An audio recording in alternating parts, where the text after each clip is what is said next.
Vous écoutez Causerie d'experts, votre podcast dédié à la préparation physique et la préparation mentale pour les arts martiaux. Retrouvez chaque semaine un expert qui vous donne ses astuces pour vous améliorer. Retrouvez-nous sur notre chaîne YouTube Corps et Esprit Martial, sur la plateforme podcast de votre choix, ou pour ne louper aucune actualité et avoir accès à nos ressources gratuites comme les 3 e-books écrits par 15 experts internationaux sur le thème 3 conseils pour faire évoluer votre pratique, ou encore votre méthode de souplesse dédiée aux arts martiaux et sports de combat, nous vous invitons à nous retrouver sur le blog Corps et Esprit Martial. Tous les liens sont en description. Bonne écoute!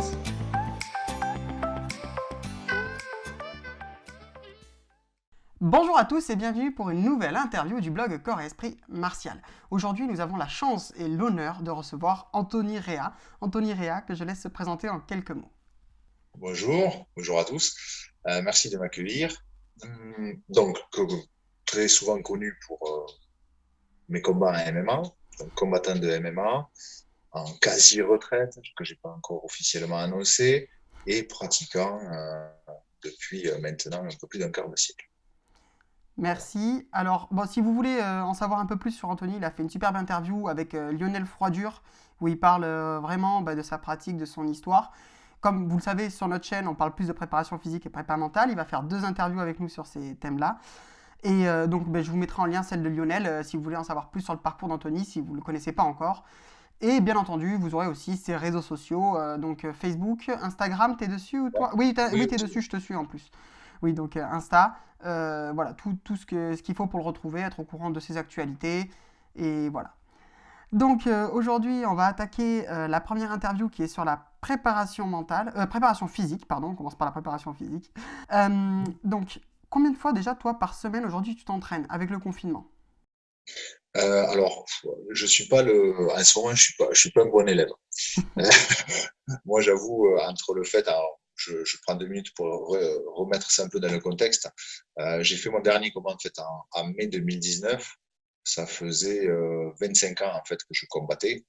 Donc voilà, je voulais un peu souffler. Et souvent, comme ça se passe quand on a envie de souffler, on lâche un peu les activités qu'on jugeait un peu contraignantes. Donc voilà. Et derrière, il y a eu le confinement. Et je dois avouer que de ce côté-là, ça n'a pas arrangé les choses pour moi. Voilà, autant quand on est en préparation, aller courir sous la pluie, la neige et le froid, on peut bien le faire. Bon, quand on n'est pas en préparation, on a un peu plus de mal. Donc, moi, en ce moment, je dois avouer, c'est très les entraînements en ce moment, c'est on va dire anecdotique. Voilà, D'accord. c'est vraiment très anecdotique. En plus, c'est vrai que bon, avec le système qu'il y a à l'heure actuelle, les couvre-feux, c'est pas forcément évident. J'ai un petit garçon, donc c'est pas effectivement le plus facile non plus quand on veut s'entraîner à la maison. Donc voilà, en ce moment, les entraînements, voilà, je suis pas un bon élève. Ouais. Voilà, en temps normal, quand j'étais pas en préparation, Mhm. c'était en général, c'était un entraînement par jour. D'accord. Voilà, alors ça variait entre de. Moi, j'ai toujours aimé la musculation, donc de la musculation, on va dire, très traditionnelle, Mhm. euh, des circuits training. Ça dépendait de l'envie du moment. Voilà, quand je suis pas en préparation, je me fais un peu ce que j'ai envie, ce qui me fait plaisir. Et bon, et bien sûr, quand j'étais en préparation, là, c'était beaucoup plus, bien évidemment, et j'allais dans un centre bien dédié à cet effet pour faire ma préparation physique. Oui, donc Voilà. c'était beaucoup plus cadré à ce Ouais, moment-là. ouais. Déjà, merci parce que un athlète qui ose dire je me suis mis au vert et je souffle et je Ah culpabilise oui, pas et je me fais l'entraînement. Déjà, merci parce que il y a des gens qui culpabilisent énormément avec le confinement, de dire je m'entraîne pas, etc. C'est normal d'avoir une baisse de motivation, c'est normal de peut-être avoir envie de mmh. souffler. Alors je dis pas qu'il faut tout le temps se reposer dessus, mais voilà, si c'est votre cas aussi, vous voyez, Anthony Réa prend le temps de souffler, vous pouvez aussi. Ah oui. Euh, Ouais. donc tu disais, tu allais dans des centres et ça c'était en préparation, mais tu disais Ouais. aussi je faisais qu'un entraînement hors préparation, c'est-à-dire que tu en faisais plusieurs lorsque tu étais en préparation, j'imagine que tu avais aussi les entraînements techniques. Oui, voilà. Quand je parle en préparation, c'était pas les entraînements de prépa physique. C'était vraiment les entraînements de manière générale. Donc, le prépa physique, la prépa, on va dire, technique, Mhm. euh, spécifique aux arts martiaux, au MMA. Mhm. Moi, en fait, la préparation physique, je faisais ça dans un centre qui s'était monté dans la région toulousaine, l'ITEPS, Mhm. voilà, qui avait un sacré staff. Alors, en plus du côté prépa physique, avec tout le côté kiné, balnéo, etc., la cryothérapie, et avec une chambre entière, chambre complète de cryo, et qui avait aussi une chose assez intéressante, une salle hypoxique. C'est quoi ça? En fait, une salle où ça reproduit en fait les conditions de l'altitude. Ah, je Voilà. connaissais pas Donc, en ça. fait, voilà, on rentre les données. Ça, voilà, moi, par exemple, ça recrée les mêmes dates d'oxygène, par exemple, que à 2500, 3000 mètres, 3500 mètres d'altitude. Donc, et je couplais en général sur ces séances. Il y avait un travail, on va dire, type, je rentre pas trop dans le détail pour le moment, type musculaire, Mhm. et en même temps un travail type cardiovasculaire qu'on faisait. Donc, c'était pas scindé. En fait, je Mhm. faisais ça, c'était dans les mêmes séances, donc c'était une économie, on va dire, aussi de temps pour moi, et avec d'excellents résultats. Et c'est plutôt logique parce que dans le cadre du MMA, tu mêles les deux. Donc Exactement. scinder au bout d'un moment, ça peut être utile si on a vraiment un défaut, mais un défaut de Exactement. force ou quoi, mais effectivement, sinon c'est intéressant. Alors moi, il y a une autre question qui me vient parce que tu as parlé de cryothérapie et tu as dit je Ouais. m'entraînais tous les jours. Est-ce que c'était tous les jours plus un jour de repos ou pas du tout de jour de repos? Et quelle est la place de la cryo dans le repos? C'était moi aussi un peu compliqué parce que du coup, je bougeais en fait sur plusieurs endroits de la ville, Mhm. donc dans la région toulousaine pour pouvoir faire mes entraînements. J'étais pas, tout n'était pas centralisé à un seul endroit. Donc la prépa physique était à cet endroit-là, c'était pas non plus extrêmement loin. En général, en fait, je faisais la cryo 2, 3 fois par semaine. Ah oui, et ça aide bien à récupérer? Quel était ton ressenti toi par rapport à ça? Alors moi, j'ai trouvé ça intéressant. J'ai testé beaucoup de méthodes en fait pour la récup. Je faisais aussi à un certain moment l'alternance, par exemple, de sauna avec Mhm. le bain glacé, avec le Oui. bain froid, avec voilà, les protocoles de le faire 6, 7 fois d'affilée, de finir par le froid quand tu es en préparation, et plutôt par le chaud si tu es en off et que tu es en récupération après un combat. Et moi, j'aime les deux. Les deux n'ont pas les mêmes sensations. Euh, la cryothérapie, c'est un froid qui est sec. Mhm. C'est beaucoup moins dur, je trouve, à supporter que, par exemple, le bain glacé. Mhm. Voilà, qui, par définition, est humide. Euh, mais j'ai trouvé la cryothérapie vraiment intéressante et elle est utilisée de plus en plus et pour beaucoup de choses parce qu'en fait, on s'en rend pas compte, mais ça crée. Là, c'est des caissons qui sont à leur corps complet parce que tu sais, il y en a qui s'arrêtent en fait ici. Oui. Mais il y en a, en fait, voilà, c'est corps complet. Comme on sait que la chaleur s'évacue grandement par la tête, en fait. Mhm. Donc, du coup, quand tu es sur un truc qui est, je me souviens plus exactement de la température, mais qui sont des températures assez conséquentes, Mhm. en fait, tu produis énormément d'endorphines, en fait, voilà, il y a tout un phénomène physiologique qui se met en place pour en fait résister pendant les 2, 3 minutes que dure la séance.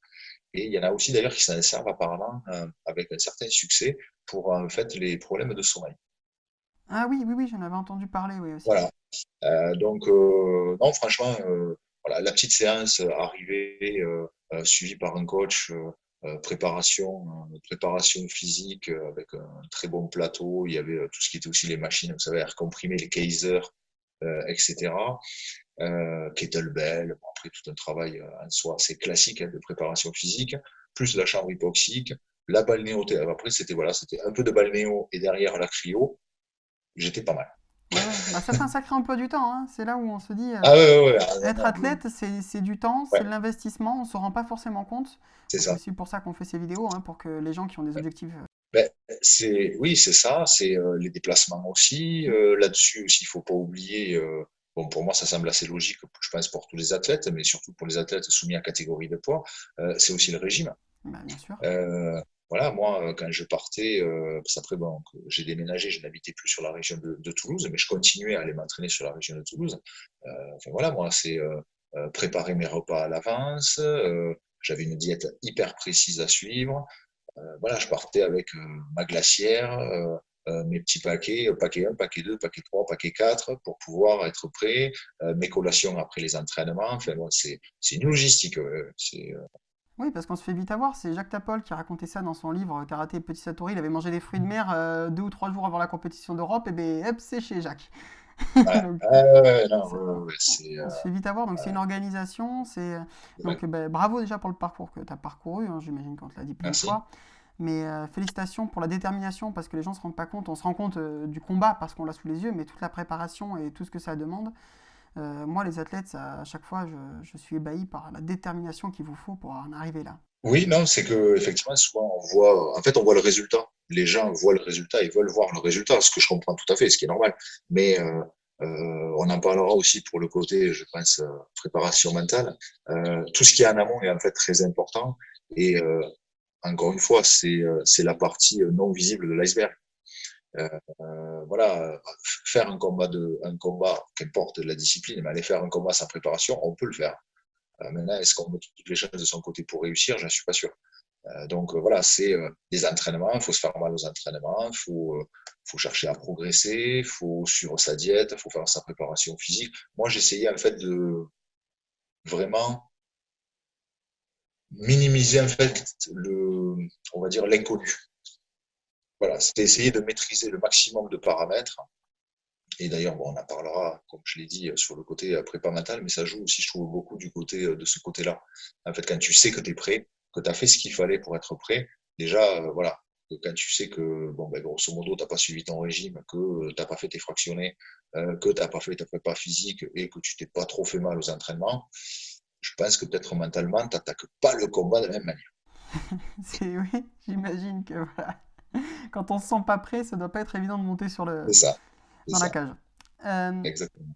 Toi, tu viens du karaté, si je me trompe pas, Alors, je viens pas du karaté traditionnel, moi, en du fait. pankido, c'est ça? Voilà, moi, je viens du Pankido, qui est alors pour ceux qui éventuellement qui connaissent, qui est plus proche d'un système, du moins dans le travail en percussion, euh, qui est plus proche des systèmes type Kyokushinkai, en Hmm. fait, que du Shotokan, par exemple. Donc, voilà, on n'est pas sur des bases larges, Zenkusudachi, et c'est des combats en plein contact. Mhm. Voilà. Et, voilà. Et le Bankido, ça, il y a aussi l'ajout du côté corps à corps, combat au sol. Donc, voilà, ça, j'ai commencé ça en 1993. C'était le Kenpo, d'ailleurs, à l'époque. J'ai commencé par le Kenpo. Ensuite, en 1997, j'ai rejoint le groupe Bankido. Et dans les compétitions qui étaient appelées en France de système de combat intégral. Bon, Mhm. en fait, qui était similaire en soi au MMA, parce que souvent, j'aime bien à rappeler. Bien sûr, les premiers UFC en 1993 m'ont marqué, mais ça n'a pas été un choc. Mhm. Contrairement à certains, je sais de mes collègues qui ont été, waouh, ça a été un choc ou une révélation. Moi, en fait, c'était une continuité parce que, en fait, moi, j'ai fait mes premiers combats. Il y avait pas, le premier UFC n'avait pas eu lieu. Oui, donc t'étais pas perturbé, Euh, oui.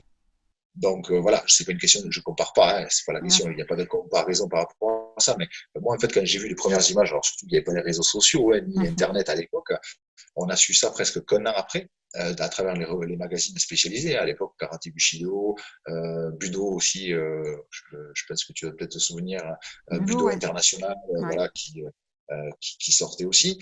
Euh, Moi en fait j'ai dit, ah ben en fait il y en a qui font, moi le truc c'était, je pensais qu'on était un peu les seuls à faire un peu ça.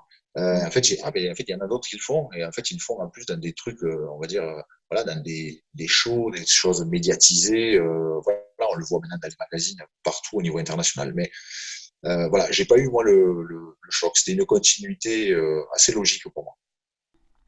Mais Voilà. ce côté traditionnel tout de même, est-ce que ça t'a servi dans ta pratique après du MMA? Bon alors, c'est vrai que le Pankido n'est pas dans ce qu'il y a de plus traditionnel, on va dire, pur et dur, mais il y a quand même une C'est ça. partie, moi de ce que j'en ai vu, j'ai jamais pratiqué, mais il y a quand même une partie qui reste relativement traditionnelle avec les bases. Oui. Et est-ce que ça t'a été utile pour tes combats en MMA ou pas du tout, t'as mis ça de côté? Ah non, non, non, moi ça m'a énormément servi. Ça a été ma base. Un des points, si je puis dire, de mes points forts, ça a été justement d'arriver, d'être assez complet techniquement déjà. Hmm. À l'époque où c'était très unidimensionnel, en fait, c'est d'avoir été complet. Hmm. Voilà, moi j'aimais souvent à dire, je reste un peu sur ce système-là de pensée. Euh, je ferai un match de boxe, je risque certainement de perdre le match de boxe. Je vais faire une compétition de jiu-jitsu brésilien, je vais certainement perdre la compétition de jiu-jitsu brésilien. Je vais faire un combat de Muay Thai, je vais certainement perdre pardon, le Hmm. combat de Muay Thai. Par contre, tout mélanger, c'est peut-être pas pareil. Voilà, donc c'était un peu ce système d'approche-là. Donc moi j'ai toujours eu cette vision globale et c'est vrai que comparativement aussi ou à d'autres qui l'ont fait mais de manière beaucoup plus empirique, Mm. euh, nous c'était le système à la base. Par exemple, donc, mon professeur principal en premier ça a été Pascal Bernabé et ensuite Patrick Lombardo donc qui a fondé le Pankido. C'était vraiment ça, c'était vraiment sa vision. Voilà, c'était pas de faire un patchwork Oui, de technique et de entre guillemets d'école, c'était de créer véritablement quelque chose qui soit une synthèse, qui soit fait d'une manière entre guillemets logique, cohérente. Et ça m'a beaucoup servi. oui, je Après, comprends. bien évidemment, je suis allé aussi, déjà aussi parce qu'il fallait voir. Moi, je crois beaucoup à la dynamique des choses. Mm. Euh, tu sais, par exemple, un gars du Brésilien va voir un samboïste travailler, il va dire, mais en fait, c'est pas bon ce qu'il fait. Alors que pourtant, le samboïste, en fait, c'est parce qu'ils n'ont pas la même dynamique de C'est travail. ça. Ils n'amènent pas les techniques des fois de la même manière.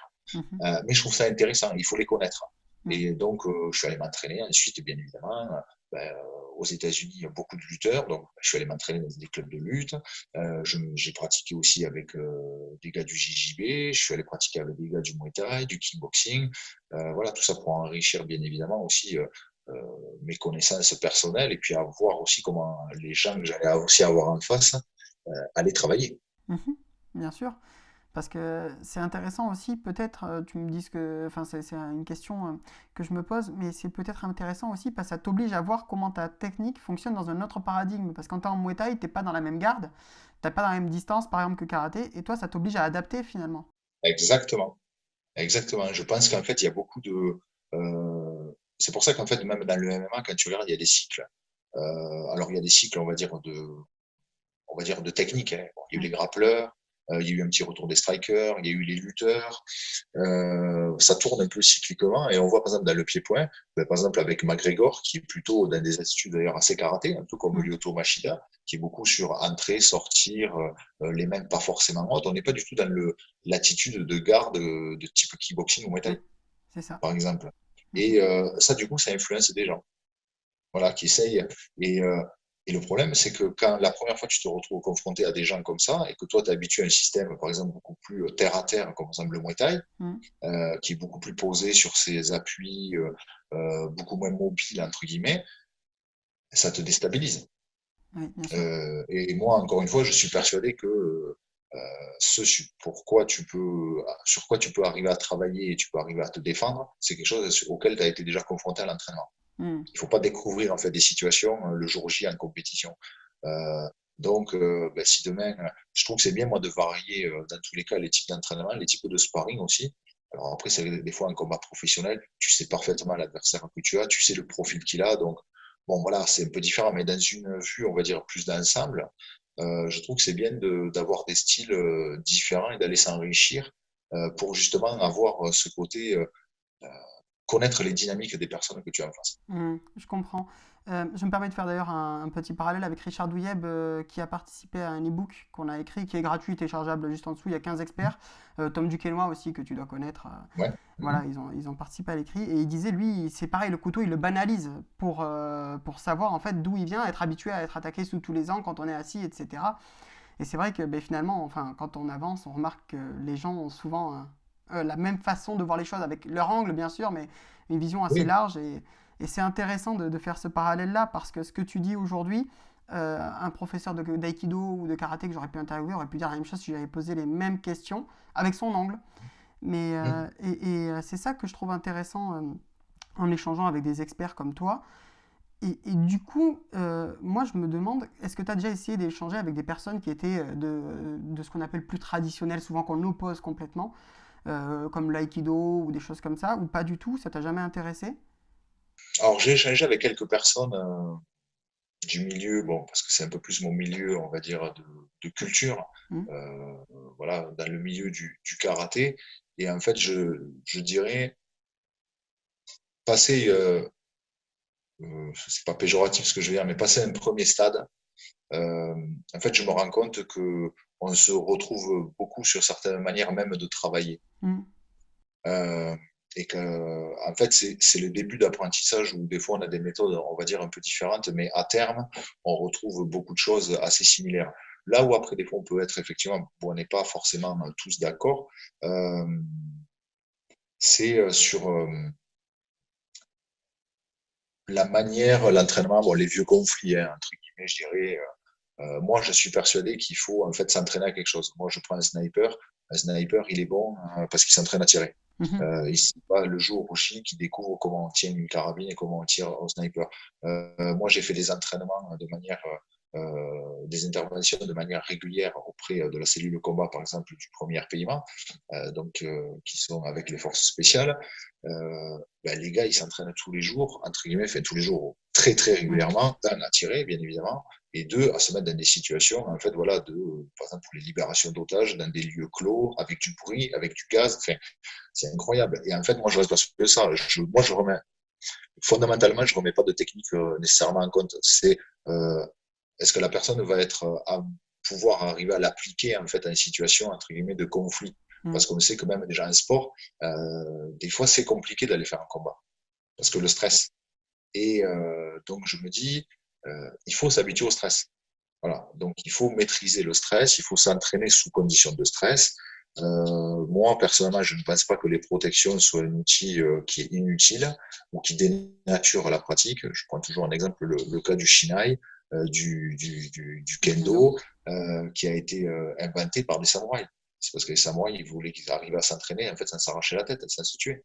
Donc, mais en restant dans des conditions, entre guillemets, réelles, dans le sens, voilà, si je sais quand est-ce que je vais te toucher. Si je te mets un coup de chinaille en pleine tête, il n'y a pas d'histoire. Ah, voilà, c'est pas on juge pas une intention, on va juger un fait.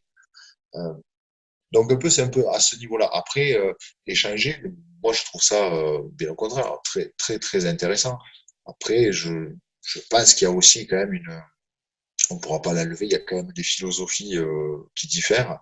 Et je pense qu'il y en a, entre guillemets, par contre, voilà, je pense on ne pourra pas tous s'entendre non Bien plus, sûr. forcément. Mais Voilà. c'est pas le but non plus, hein, mais Oui, oui. Ah, mais de toute façon, mais moi, je pense que c'est bien justement d'avoir des opinions différentes. Je pense que c'est ça, moi, qui va avancer les choses. bien sûr. Et en même temps, ça serait tellement triste si on était tous, si on était tous d'accord. Ah non, mais On serait tous c'est, formatés dans un petit carré et ben puis. oui, c'est ça. C'est ça. Moi, je trouve ça intéressant de voir. Ça ne veut pas dire qu'après, il y a des choses que je trouve pas intéressantes. Il y a des choses que je trouve très intéressantes. Il y a aussi des choses, je pense que s'il y a eu autant de différences aussi dans les arts martiaux, au-delà des conceptions, on va dire théoriques, c'est aussi qu'il y a des prédispositions pour coller un peu au sujet de la prépa physique sur des questions aussi de qualité physique, d'anatomie, qui sont faits, voilà, quelqu'un qui est grand et lancé ne va peut-être pas agir comme quelqu'un qui est petit, trapu, qui va agir comme quelqu'un qui a, on va dire, un taux de fibre musculaire rapide qui est incroyable, qui va beaucoup pouvoir travailler sur l'explosivité, face à quelqu'un qui est plutôt sur de la fibre lente, qui est plutôt quelqu'un, entre guillemets, comme on dit, d'endurant. Je pense que voilà, c'est un phénomène, tout ça, qui font que chacun a développé en fait, des méthodes pour qu'en fait, ça lui corresponde à lui. Bien sûr, c'est ça. Voilà. Mais merci, c'est vrai que c'est une question que je me posais, parce que j'avais échangé un peu avec Tom là-dessus aussi. Donc voilà, ce côté un peu au rapport traditionnel qui est intéressant à avoir parce que souvent on a tendance à les opposer et je trouve ça triste Non. d'opposer les choses forcément. Bien sûr qu'il y a des approches qui sont différentes, Oui, oui, mais oui. je pense que respecter chacun et avancer en trouvant la complémentarité. Exactement. Moi, je pense pas que de toute façon, rien n'a été inventé. Il y en a qui veulent créer une espèce de guéguerre entre tout ça. Euh, Moi, je suis tombé à l'époque, il y avait, enfin à l'époque, elle existe toujours, hein, je crois, la montagne Sainte-Geneviève, Budo Store, à Paris, qui était le temple hein, au niveau bibliothèque, au niveau des livres, surtout bien avant les réseaux sociaux. J'avais trouvé un livre que j'ai encore, je pense quelque part, sur le judo, un vieux livre de judo. Je pense que demain, j'aurai enlevé, alors hormis l'image visuelle des photos qu'il y avait, mais en soi, techniquement, je pense que j'aurais montré ça à quelqu'un qui faisait un peu de jiu-jitsu brésilien. Je pense qu'il y aurait vu que du feu. Voilà, c'était un ouvrage sur le judo Newaza. Bon, voilà, il n'y a rien qui a été inventé. Bon, le judo zappé quelques trucs dans son programme, c'est beaucoup rapproché, à mon goût, d'un judo qui est très devenu sportif, Mhm. codifié par rapport aux règles de compétition. Le jiu-jitsu brésilien a développé le côté, on va dire, newaza. Mais c'est pareil, enfin voilà, il y a tous des anecdotes. Voilà, Bien sûr. Valera qui disait qu'il travaillait son fauchage retourné, etc. Et qu'en fait, il s'est aperçu que, par exemple, Bruce Lee l'avait travaillé aussi, qu'il y en avait d'autres. Enfin, c'est un éternel recommencement, en fait. Voilà, C'est ça. Mais merci pour ces belles paroles. Alors, on reprend sur la prépa physique pure et je dure. t'en prie. Si, Ouais. c'est moi, je digresse, désolé, je suis un passionné de ce que je dis. Non, non, non, non, non, mais moi, Ça- c'est pas moi le problème, c'est que dès que tu vas me donner la parole, moi, je m'arrête jamais. Donc, si aujourd'hui tu partais en voyage, imaginons il n'y a plus le Covid, tu pars en voyage, tu as le droit de prendre deux outils pour faire ta prépa physique. Lesquels tu prends? Bon, un endroit désert, mais je peux accrocher des trucs. Tu peux accrocher des trucs. Je peux accrocher. Alors, dans le sens, j'aurais pu te faire une réponse multi. Euh, Vraiment, en restant du côté pure préparation physique, je dirais, j'aurais pris kettlebell Ouais. et, euh, et très certainement un bon élastique ou selon un TRX. Voilà. Mais grosso modo, ça resterait là-dessus. Si après, je veux un peu rester et dans la prépa physique et un peu dans mon plaisir perso, j'essaierai quand même de m'amener un petit sac de frappe quand même. Voilà, pour pouvoir quand même travailler tout ça. Oh, mais tu t'en fabriques un avec le traversin. Voilà, c'est ça. Ok, ouais. Bah, deux outils qui sont géniaux. Je trouve que j'en parlais avec Grégotte de la Kettlebell qui a l'avantage de travailler le grip en même temps pour tout ce qui est l'appréhension. Donc, je comprends. Et puis l'élastique, on en parle tout le temps. C'est un outil qui est aujourd'hui indispensable à la préparation Je physique. pense, Tu l'utilises beaucoup, toi, l'élastique? pas assez à mon goût. Enfin, en prépa, quand j'étais en prépa au centre, oui, oui, j'utilisais la gamme, on va dire, traditionnelle, on va dire, poids haltères classique, les soulevés de terre, des squats. Bon, ça dépendait des périodes de préparation. Enfin, bon, ça, on connaît. Non, après, moi, j'utilisais tout, hein, les élastiques, les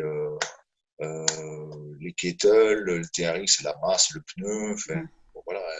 Moi, je trouve que l'élastique, est quelque chose de très intéressant, qui est euh, le fait aussi que ce soit progressif, une résistance qui soit progressive.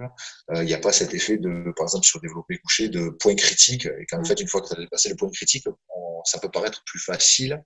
T'as pas cet effet-là les muscles et en Ouais. même temps, le fait que c'est un peu comme des haltères, c'est-à-dire qu'en fait, tu n'es pas contraint par rapport à des trajectoires. Je pense qu'au niveau articulaire, justement, voilà, au niveau articulaire, c'est plus respectueux. Et Ouais. surtout que maintenant, on a des élastiques qui sont, voilà, et la gamme, t'as tout. T'as de petits élastiques pour arriver à faire ton échauffement, au méga élastique avec lequel tu peux quasiment avoir le même type d'effort que si tu prenais sous une barre lourde presque pour faire du développé couché, quoi. Ouais. C'est Et ça, hallucinant. s'est beaucoup démocratisé aussi au niveau des tarifs. Oui. Parce qu'il y a quelques années aussi, c'était très confidentiel et ça coûtait un bras et demi, hein. Ah ben, moi, je me souviens, mon premier jeu d'élastique, il y en avait 3 ou 4 et je les ai payés 150 €, je crois. Ah ouais, C'est ouais, ouais. assez. Bon, je les ai toujours, ils tiennent le coup, hein, Ouais, mais. ouais, ouais. Ben, c'est comme les kettlebells, ou même une barre olympique, je dirais, avec du disque, c'est un investissement. Bon, après, en général, c'est pas le truc que tu jettes au bout d'un an ou deux. C'est ça. Voilà. Donc, C'est pas du voilà. consommable. Après, voilà, c'est pas du consommable. Après, c'est vrai que maintenant, même dans des grandes surfaces, tu peux trouver des élastiques qui tiennent quand même la route et en payant un élastique avec une résistance de 40, moi j'ai vu, je crois, des 45 kilos en résistance à 6 euros l'élastique, quoi. Ouais.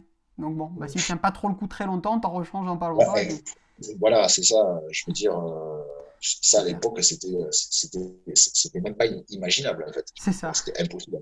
Quelle est la qualité physique la plus importante pour toi, pour un combattant? On sait de toute façon que, grosso modo, les trois grosses filières ne sont pas si détachées l'une de l'autre, qu'il y a de l'interaction entre tout ça, bien évidemment. Je dirais quand même dans le milieu des sports de combat de type MMA, qui en plus touche tous les types de contractions et de plans, hein, entre guillemets. Voilà, ça touche vraiment tout le corps. Je dirais quand même la grosse partie, je pense que c'est quand même le côté anaérobie lactique, le côté Hmm. lactique. Après, comme tu l'as dit, Euh, voilà, c'est pas fermé. Et puis en plus, ça dépend du style de combat de chacun.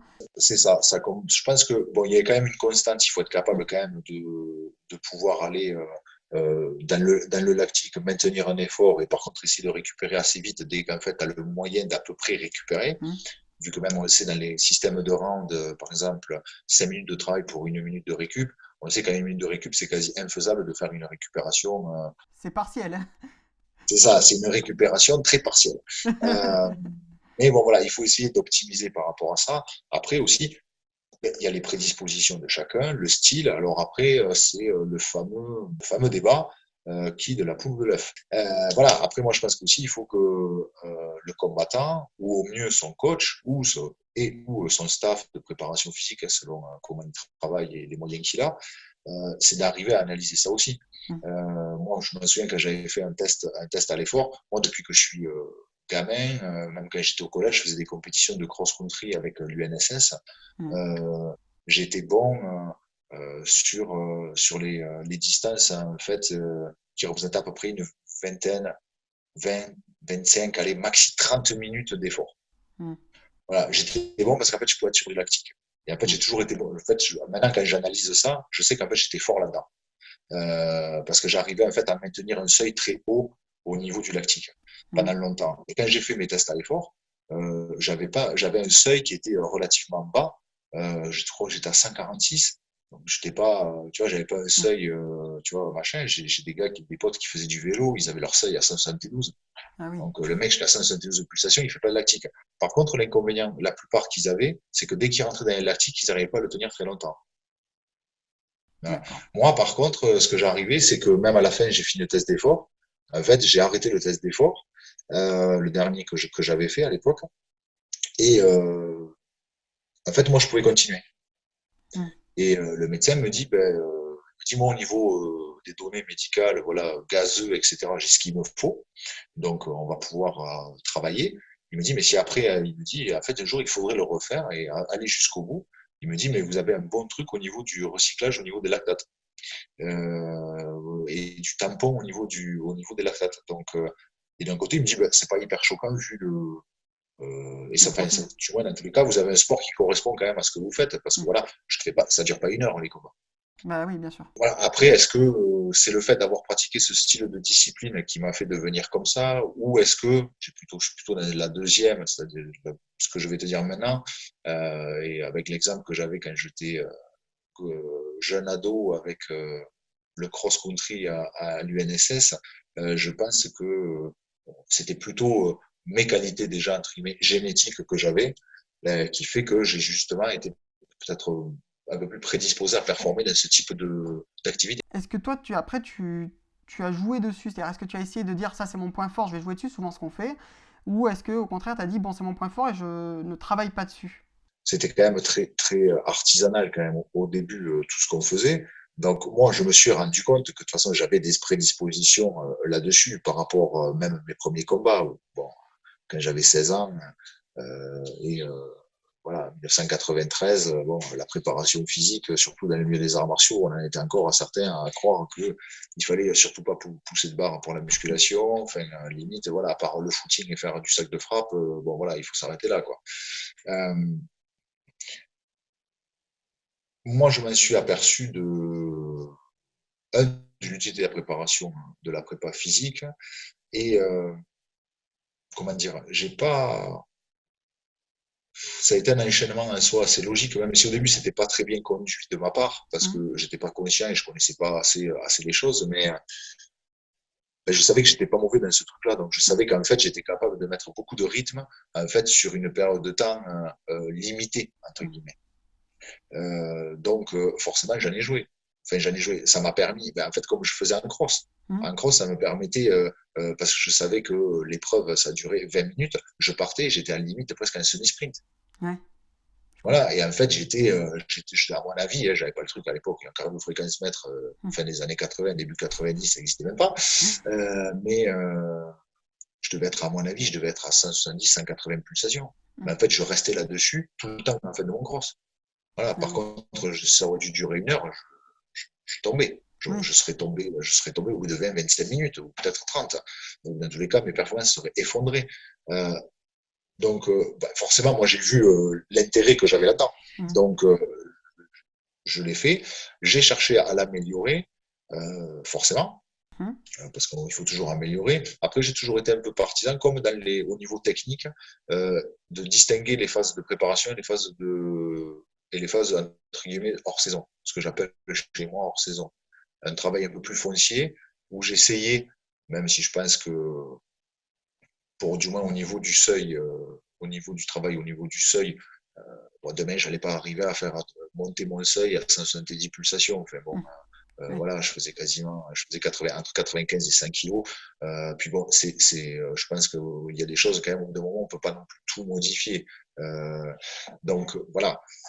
Faut faire avec le corps qu'on a. Oui, voilà, c'est ça. Donc j'essayais quand même de travailler ce côté-là. Après, ça dépendait des moments. Quand j'étais en préparation, entre guillemets, j'étais pas sur un travail pour voir si j'arrivais à travailler mon seuil et ma VO2 max.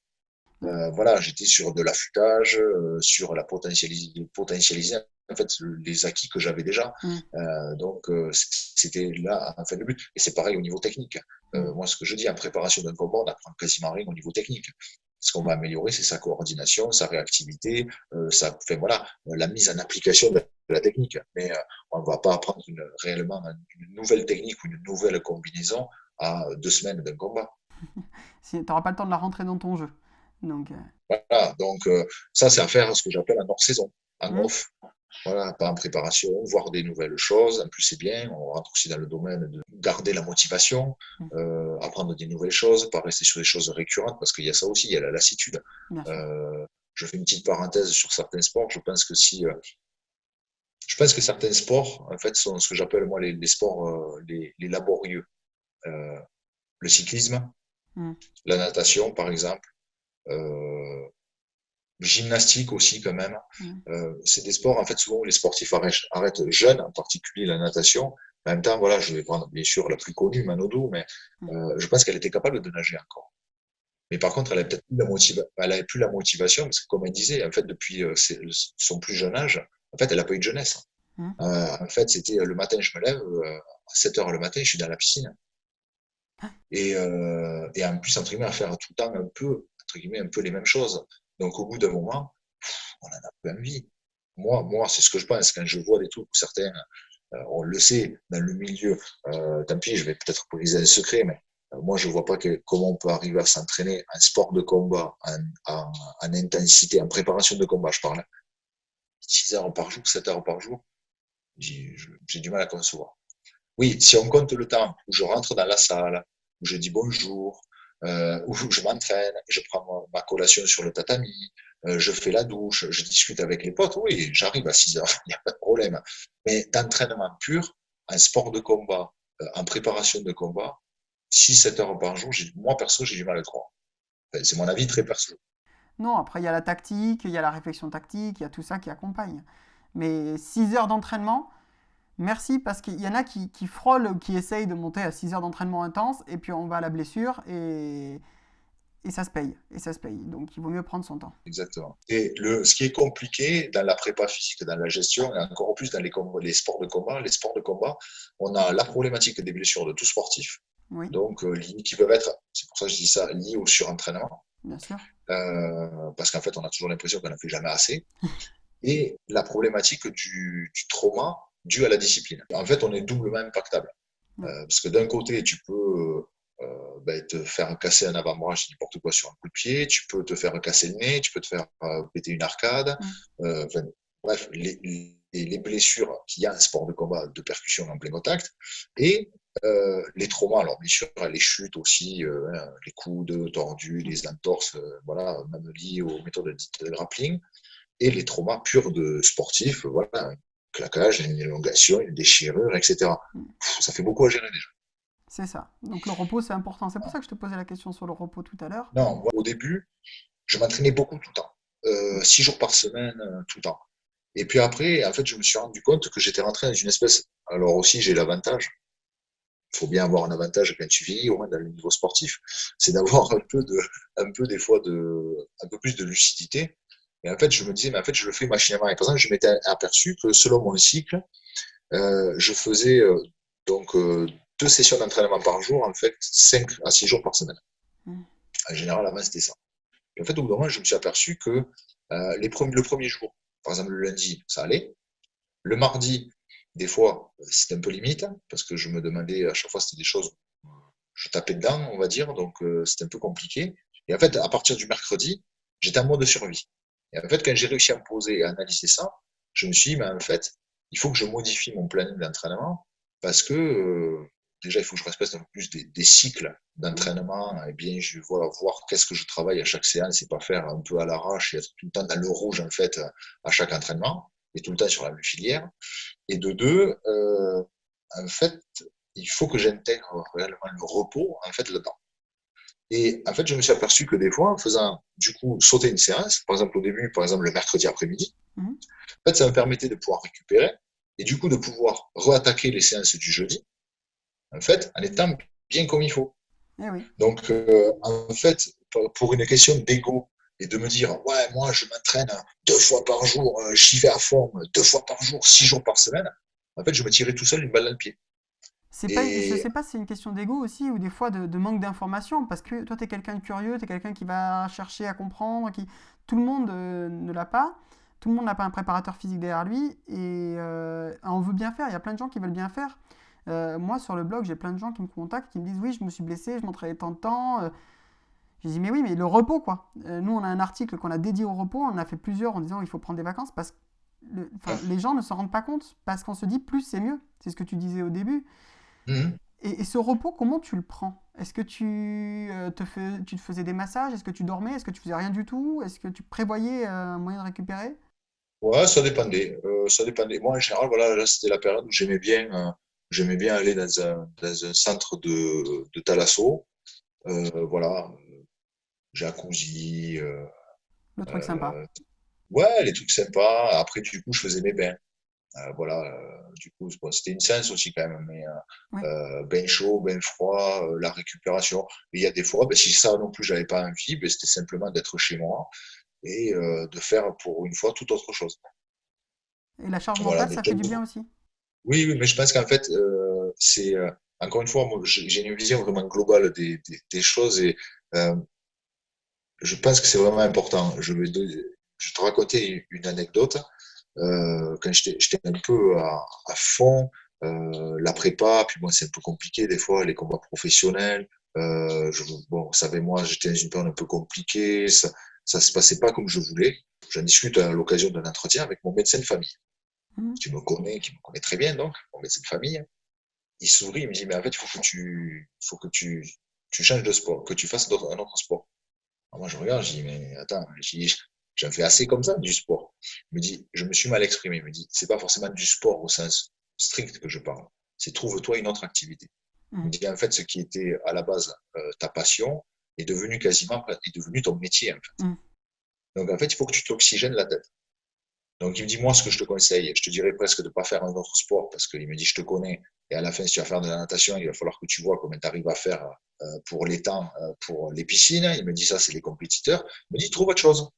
Je sais pas, moi, le tir à l'arc, le tir sportif, les échecs, quelque chose, en fait, qui t'oxygène la tête, en fait, et qui te, voilà, tu vois, et où tu n'es pas forcément dans la recherche de la performance physique. Et Voilà. alors, t'as trouvé Et ça, quoi? je pense, en soi, j'ai rien fait, mais c'est vrai que du coup, ça m'a, parce que bon, j'avais pas le temps et la logistique pour, parce que c'était un peu compliqué là où j'habitais. Pour, en l'occurrence, j'aime beaucoup le tir, mais c'était un peu compliqué pour trouver ce que je voulais.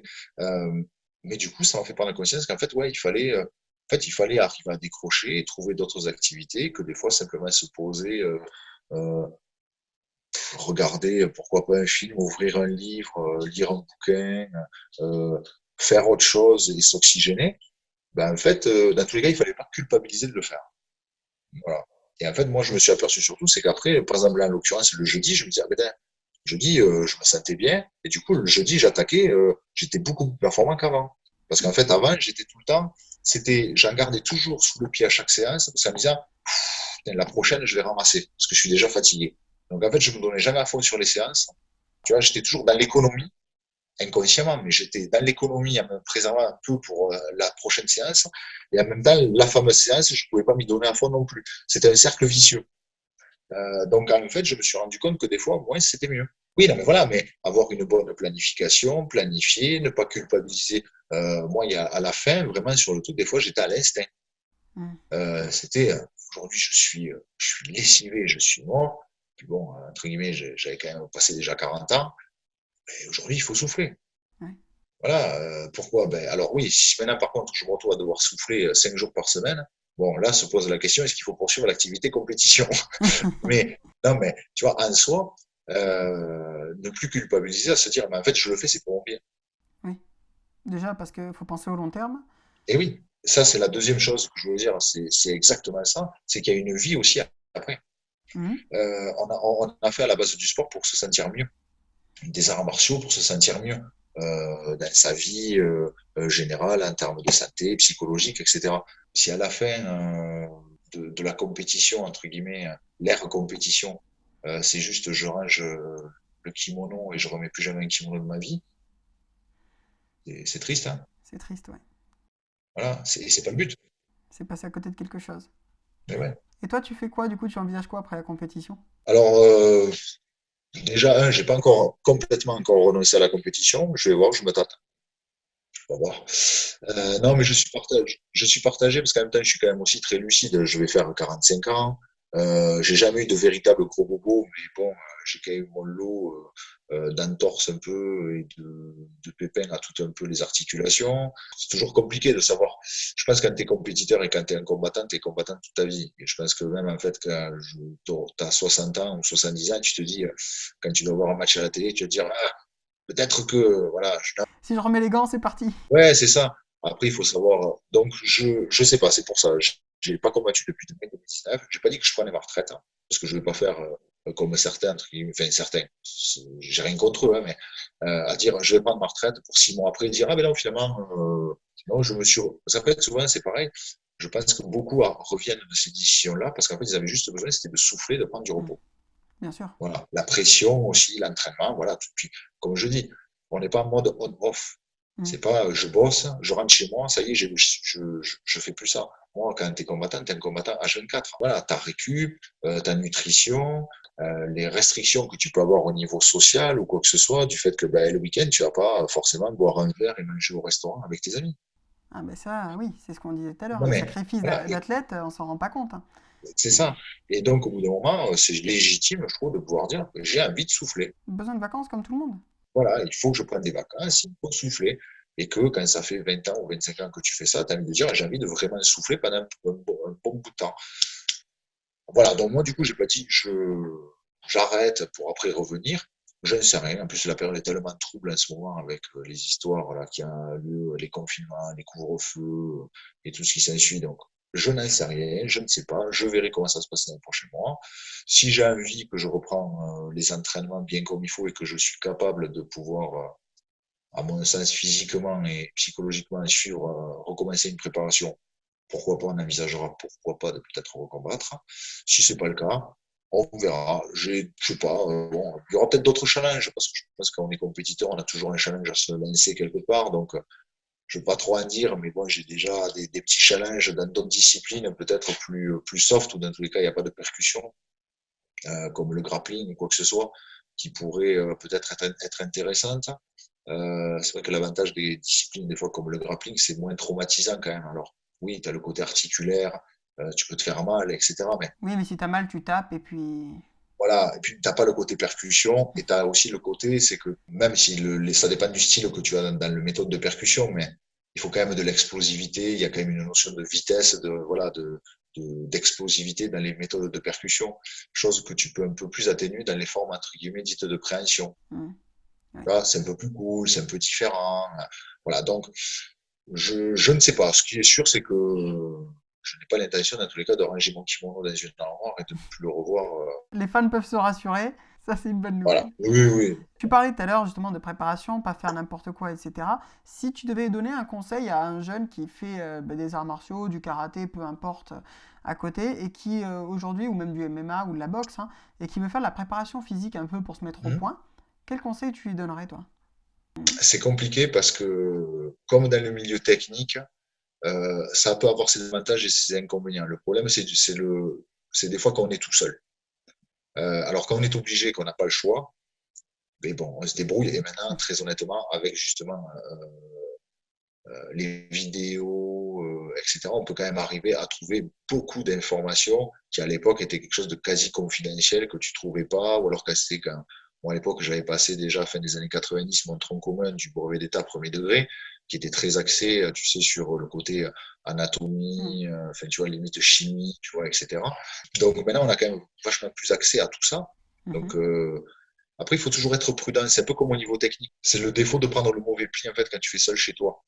Tu vois, en fait, le problème, c'est que des fois, à travailler, par exemple, un coup de pied, si en fait, t'as pas de repère technique, des fois, t'as pas quelqu'un qui te corrige, en fait, tu prends un mauvais pli, et comme à la fin, tu t'entraînes pour un loisir, des fois, plus chez toi, Mm. en libre, qu'avec un prof, que des fois, tu vas voir que 2 fois par semaine, en fait, tu vas imprimer un mauvais pli, Mm. qui va, en fait, va être difficile à faire perdre. Pour la prépa physique, c'est un peu différent quand même. Mhm. Moi, je sais que j'avais des gars en cours, on voit assez vite au bout d'un moment un peu là où ça peut pêcher, qu'est-ce qu'il faut un peu qu'ils fassent. Mhm. Moi, je dirais une fois, dans tous les cas, que pour les sports de combat, on va dire le système basique est fait. Mhm. Tu me diras si j'ai raison. Hein. Une fois qu'on va dire la condition, on va dire cardiovasculaire un peu basique est fait, bon, il faut travailler sur une filière qui est intéressante, qui est ludique. Moi, je trouve que par exemple les fractionnés, le Tabata, etc., des trucs comme ça sont des choses plus intéressantes que comme on peut voir des fois traditionnellement, se dire voilà, j'y vais et je me fais, alors que les gars savent pas dans quelle filière ils sont, pourquoi ils le font, d'aller partir, de mettre les baskets, dire je vais courir 10 kilomètres. Ouais, non, mais tout à fait. Je te rejoins à 100%. Il faut savoir pourquoi on fait les choses et comment on les fait.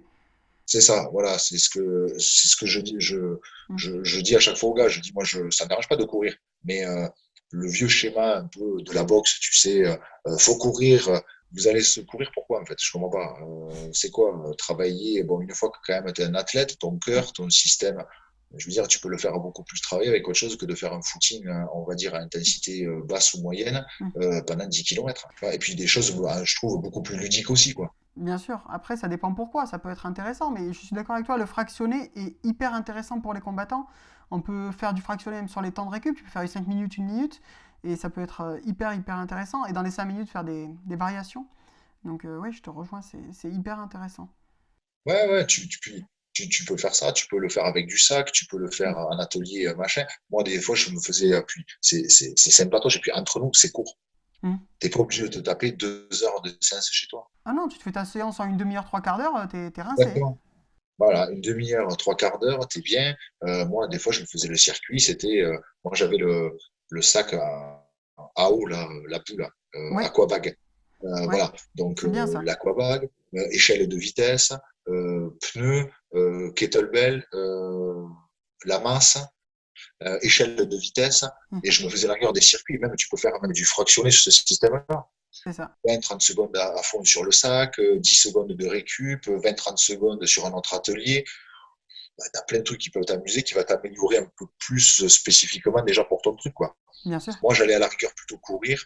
C'était moi, j'étais pas trop bon. En même temps, quand t'es lourd, courir, Oui, pour les articulations, c'est pas ce qu'il y a de mieux. ouais, et puis c'est pas ce qu'on préfère en soi, mais moi, à la rigueur, quand j'allais courir, euh, moi, c'était plus dans la visée décrassage Mm. et éventuellement un peu affûtage, je dirais. Voilà, moi, j'aimais bien des fois, je pense qu'aussi il y avait un côté psychologique, j'aimais bien en fait le matin en me levant à jeun, aller partir et rester sous mon seuil. Alors là, par contre, voilà, je mettais mon cardio-fréquence-mètre, Mm. etc. Je veillais bien à rester toujours en dessous de mon seuil et ne pas passer dans les filières voilà, anaérobiques. Et je travaillais là-dessus et je partais courir 40-45 minutes. Voilà, j'étais bien, ça m'allait bien. Après, voilà, Et moi les pour la gens, ah, récup, c'est intéressant aussi, ça. voilà, c'est ça. Moi, mais les gens quand ils me disent, ah bon, mais toi tu vas pas courir, je dis non, je crois pas moi. Je crois pas. Enfin, je veux comprendre quelqu'un qui n'a pas du tout un système cardiovasculaire qui est vraiment pas bon. Il faut qu'il commence au début. Il faut pas peut-être pas qu'il fasse des fractionnés d'entrée. Il va péter entre guillemets. Mais une fois que ça c'est acquis, bon, je pense qu'il y a d'autres moyens maintenant qui sont connus pour arriver à travailler, à améliorer son système cardiovasculaire. beaucoup plus ludique et plus intéressante que de la pure marche course à pied, quoi. Mhm.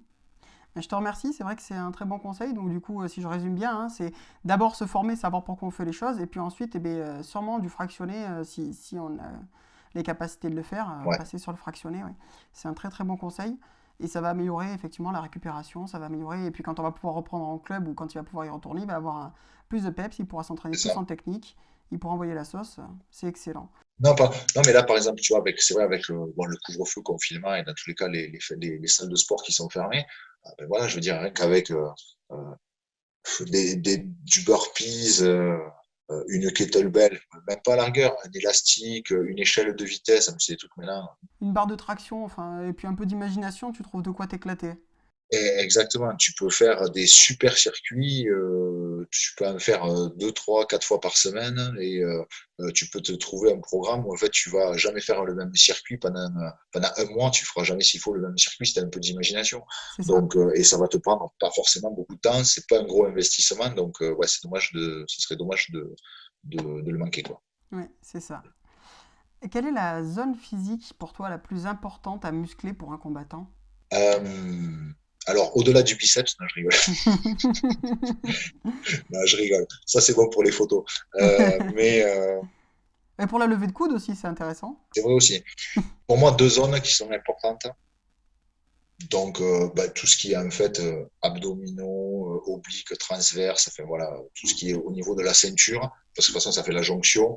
Euh, et que quand justement on est dans un système avec des arts martiaux et en particulier, déjà quand tu vois dans le pied-point, tu vois déjà l'importance en fait de la liaison. En fait, tout ça fait la liaison. En fait, c'est la chaîne de liaison, donc c'est hyper important. Et après, je dirais quand même, partie qui est des fois un peu oubliée parce que justement pas forcément la plus visible, euh, les fessiers. Merci. C'est quelque chose qu'on oublie souvent et justement, bon là on va sortir normalement des vidéos pour les dynamiser parce que c'est les grands oubliés comme les mollets, souvent oubliés des arts martiaux et qui permettent l'explosivité. Donc C'est ça. effectivement, ben, merci, merci beaucoup. Ben ouais, mais c'est un des muscles les plus, c'est un des muscles les plus puissants qui est en fait au niveau du corps humain, c'est les muscles fessiers. Clairement. C'est hyper important. C'est hyper important pour plein de choses et souvent négligé parce que entre guillemets, c'est pas forcément le truc le plus visuel entre guillemets. Mm. Enfin, je veux dire, il y en a qui travaillaient beaucoup les fessiers dans cet objectif-là, si tu veux, Oui. de forme physique. Mm. Mais non, mais en soi, pour le sport, voilà, c'est pas le truc qu'on y pense. On va passer au soulevé de terre, au Mm. squat, tous ces trucs-là, qui le sollicitent quand même déjà aussi, hein, le Oui, fessier. Voilà. Mais de prime abord, un sportif va plus penser à la rigueur à faire du développé couché que de faire un travail sur ses fessiers, quoi. bien sûr. Moins visible, comme tu le disais, et puis on voit peut-être moins l'impact immédiat, mais c'est vrai que voilà, C'est ça, il permet il est comme les abdominaux, enfin la ceinture c'est ça. abdominale, comme tu disais, ça permet Ouais, le transfert de force. S'il n'y a pas de fessier, derrière, il y a une perte de force. Et la puissance s'arrête là où le maillon, enfin le maillon le plus faible peut supporter la ouais, puissance. Et donc si ça exactement. coince au nœud, ben, c'est dommage parce que c'est partout que ça coince. Ouais. Donc merci beaucoup. Est-ce qu'il y a un exercice de prépa physique ou des exercices physiques que tu voudrais avoir fait plus souvent dans les dojos, dans les salles d'entraînement ou pas du tout? Ben, en soi, les fractionnés. Hmm. T'en vois pas assez souvent? Moi, en fait, ben, moi, j'en vois pas souvent. Je vais être honnête, j'ai découvert ça en fait dans le club de boxe anglaise de la région toulousaine où j'allais, le Blagnac Boxing Club, qui était un gros club à l'époque où il y avait Maillard Monchipour et Hmm. beaucoup d'autres combattants professionnels. Ils ont toujours eu une grosse écurie de compétiteurs. Euh, j'ai découvert, on va dire un peu plus les fractionnés, alors à intensité et à longueur variable selon les étapes de la préparation. Et c'était la même chose aussi. Là, j'étais moins fan, mais c'était aussi une fois par semaine un sur-piste d'athlétisme. Ah oui, c'est en courant, c'est pas forcément Ouais, le même ressenti, mais c'est intéressant aussi. c'était hyper intéressant. Après, c'est vrai que ça reste, je trouve que c'est pas encore assez devenu la norme. Oui, mais avec le temps, ça va venir. Ça se fait de plus en plus, faut Oui, voilà, espérer. oui, oui, oui. Mais oui, effectivement, ouais, c'est quelque chose qui est intéressant à travailler, et en plus qui est ludique. Ça peut être aussi des fois, je trouve, un apport un peu du type de méthode, je dis bien type, hein, type un peu CrossFit, Hmm. qui a un peu amené ça. Le côté justement, ben, où en fait c'était, on fait des rondes de sac, en fait, c'est un peu comme la course à pied, on ne sait pas pourquoi on les fait. Hmm. Et on fait du sparring, ok. Bon, ça, c'est cool, hein, c'est la partie cool et obligatoire pour les combattants.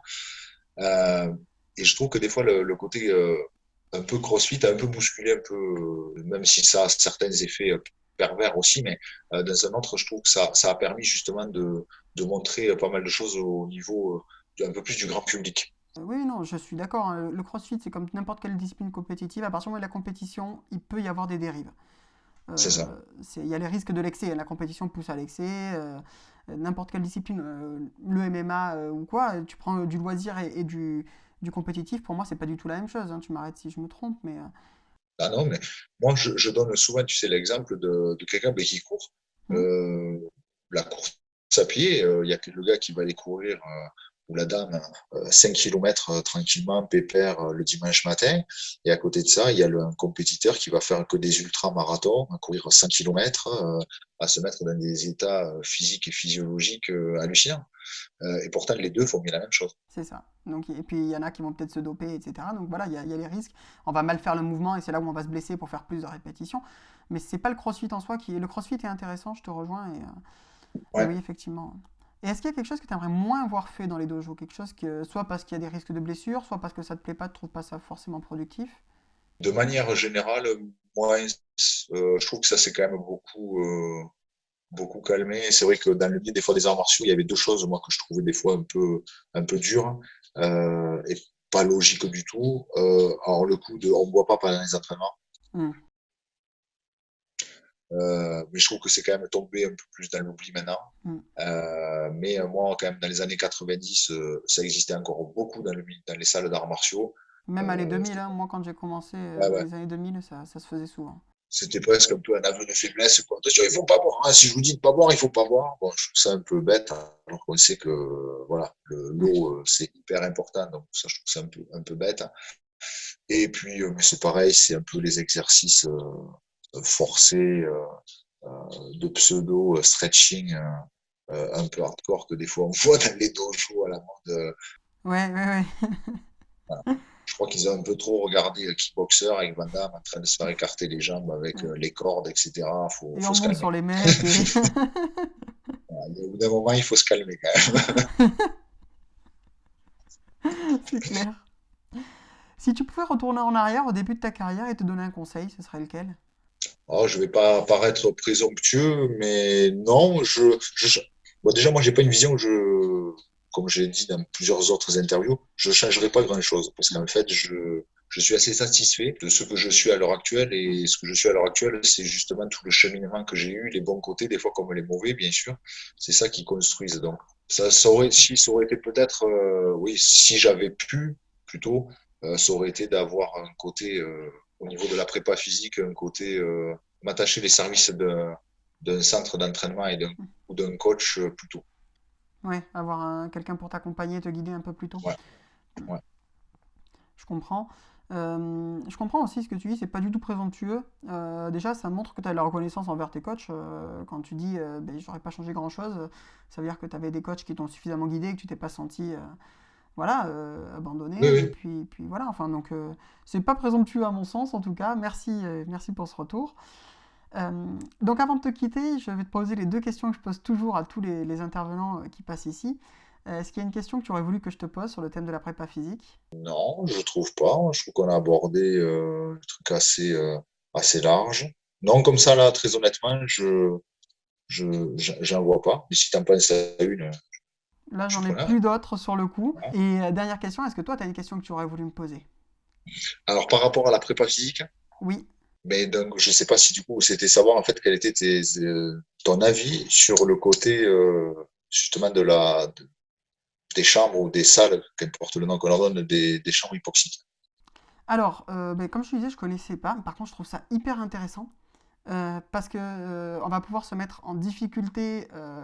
Alors toi qui l'as vécu, tu vas pouvoir me dire ce que tu en penses, mais je pense que tu te mets vraiment en difficulté au niveau de l'apport en oxygène qui est réduit. Et donc du coup, tu vas augmenter tes seuils de tolérance, comme tu disais tout à l'heure, tu parlais de seuil de tolérance. Donc tu vas pouvoir augmenter ça, tu vas améliorer la récupération. C'est ce qu'on fait. Moi, j'ai essayé les masques. Tu sais, Oui, je sais pas si training mask. l'effet est le même. Je pense que c'est quand même pas le même parce que ça doit être beaucoup plus intense. C'est partout. T'as pas donc le masque. t'étouffes un peu, effectivement, parce que t'as un masque. Mais je pense que la chambre, ça doit être beaucoup plus violent au point de vue de la chose. Et je trouve ça hyper intéressant. Par contre, je me demande si tout le monde peut vraiment aller dedans. Si c'est pas, tu vois, enfin, à mon avis, il faut déjà avoir un niveau Ouais. correct pour pouvoir faire des choses. Par contre, pour taper de la muscu dedans ou quoi, ça doit être intéressant, ouais. Mais moi, en fait, la salle qu'ils avaient, donc, par exemple, il y avait les sacs, donc on faisait par exemple des systèmes de RSH. En fait, tout ce qui était les répétitions en fait de sprint à haute intensité, en Mm. fait, dedans. Alors, on pouvait le faire sur du vélo, on pouvait le faire au sac, on avait un sac de frappe. Le truc que j'aime moi par rapport au masque, c'est que le masque, tu peux avoir une gêne en fait au niveau ventilatoire. Mm. Tu vois, Tout à fait, ouais. tu te sens pas à l'aise pour Ouais. respirer. Là, en fait, t'es bien. En fait, ça change pas ton quotidien. Mais par contre, dès que tu rentres dans la salle et que le truc, tu sens en fait, si tu as le cardio, fréquence mètre, tu vois en fait tes pulsations monter. Ouais. En fait, ton corps voilà, détecte quelque chose qui ne va pas dans cette histoire. Donc, en fait, il augmente forcément le truc pour assurer, ben, bien sûr, l'apport en oxygène. Moi, j'ai trouvé ça très, très, très intéressant. Alors, voilà, il ne faut pas le viser dans le sens, c'est pas un stage en altitude. Voilà, il n'y Mm. aura pas les effets, on va dire, au niveau sanguin, au Mm. niveau de, Oui, t'as pas la pression. il y a pas, puis même au niveau de l'EPO, il n'y a pas d'effet de surcompensation une fois qu'on redescend. Enfin bon, bref, il n'y a pas tout ce phénomène-là. C'est le fait que sur le moment, en fait, ça engendre des changements qui font que ben, il va falloir au bout d'un moment que ton corps essaye de s'adapter, en fait, encore une fois, à ce nouveau problème. De toute façon, c'est que le corps, c'est l'état d'homéostasie, Mm. et qu'en fait, chaque fois que que tu lui mets un stress, en fait, il cherche à s'adapter. C'est le principe même de la musculation. En fait, je mets mes fibres musculaires. Bon, bref, et donc du coup, euh, moi j'ai trouvé ça assez intéressant comme système, pas très contraignant dans le sens où voilà, t'as pas le training masque ou t'as pas quelque chose qui t'empêche au Mm. niveau ventilatoire. Euh, moi j'ai été vraiment satisfait Mm. de le faire et le jeune, parce qu'il est quand même beaucoup plus jeune que moi, qui s'occupait de ça. C'est d'ailleurs, alors je sais plus parce qu'il est maintenant un doctorat. Il fait aussi c'est un doctorant. Je sais plus si c'était sa thèse, si c'est dans sa thèse là pour le doctorat ou le stade juste avant. Et en fait, il avait fait son truc en fait sur justement ça, sur en fait les bienfaits en fait de la salle hypoxique pour la préparation physique et les trucs avec le RSH, les répétitions de sprint à haute intensité, etc. Mais ouais, enfin, c'est intéressant et à l'occasion un jour, si tu Ouais. as l'occasion. Parce qu'il y en a de plus en plus. Moi, pour la petite anecdote, la première que j'ai vue, c'était début des années 2010. C'était quand j'étais parti vivre presque un an en fait, aux États-Unis.